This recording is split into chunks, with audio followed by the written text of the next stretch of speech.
राधे राधे।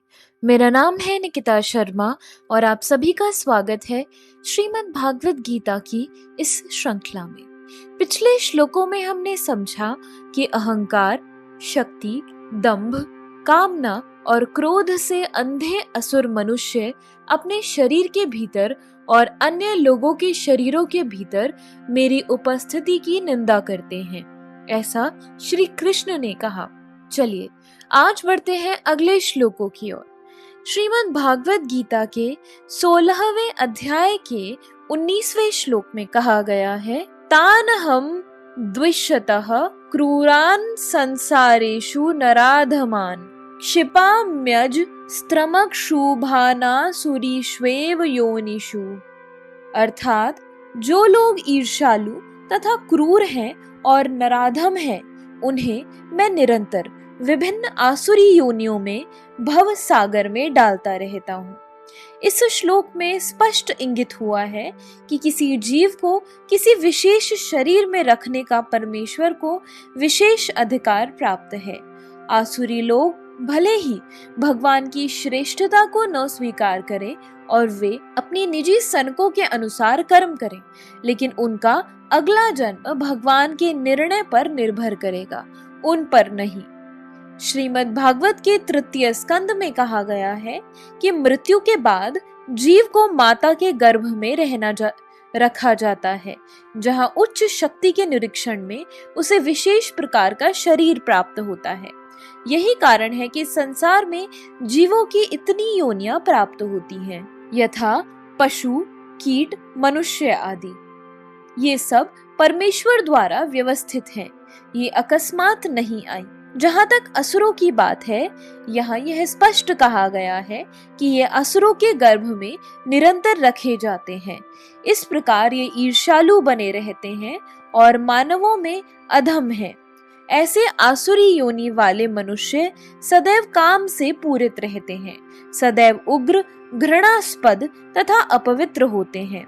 जंगलों के अनेक शिकारी मनुष्य आसुरी योनि से संबंधित माने जाते हैं।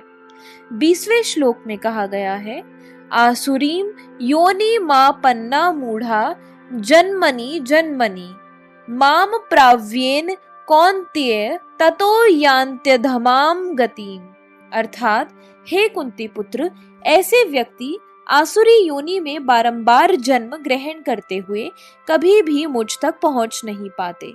वे धीरे धीरे अत्यंत अधम गति को प्राप्त होते हैं। यह विख्यात है कि ईश्वर अत्यंत दयालु है, लेकिन यहाँ पर हम देखते हैं कि वे असुरों पर कभी भी दया नहीं करते।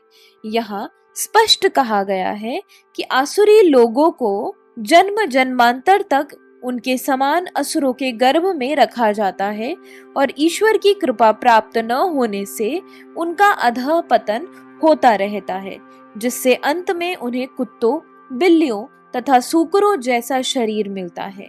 यहाँ यह स्पष्ट किया गया है कि ऐसे असुर जीवन की किसी भी अवस्था में ईश्वर की कृपा के भाजन नहीं बन पाते। वेदों में भी कहा गया है कि ऐसे व्यक्ति अधः पतन होने पर कुकर सूकर बनते हैं। इस प्रसंग में यह तर्क किया जा सकता है कि यदि ईश्वर ऐसे असुरों पर कृपालु नहीं है, तो उन्हें सर्व कृपालु क्यों कहा जाता है? इस प्रश्न के उत्तर में कहा जा सकता है कि वेदांत सूत्र से पता चलता है कि परमेश्वर किसी से घृणा नहीं करते। असुरों को निम्नतम यानी अधम योनि में रखना उनकी कृपा की अन्य विशेषता है। कभी कभी परमेश्वर असुरों का वध करते हैं, लेकिन यह वध भी उनके लिए कल्याणकारी होता है, क्योंकि वैदिक साहित्य से पता चलता है कि जिस किसी का वध परमेश्वर द्वारा होता है, उसको मुक्ति मिल जाती है। इतिहास में ऐसे असुरों के अनेक उदाहरण प्राप्त हैं, यथा रावण, कंस, हिरण्यकश्यप, जिन्हें मारने के लिए भगवान ने विविध अवतार धारण किए। अतएव असुरों पर ईश्वर की कृपा तभी होती है जब वे इतने भाग्यशाली होते हैं कि ईश्वर उनका वध करें। 21वें श्लोक में कहा गया है, त्रिविधम नरकस्येदम द्वारम नाशन मात्मनः कामः क्रोधस्तथा लोभस्तस्मादेत्रयम् त्यजेत।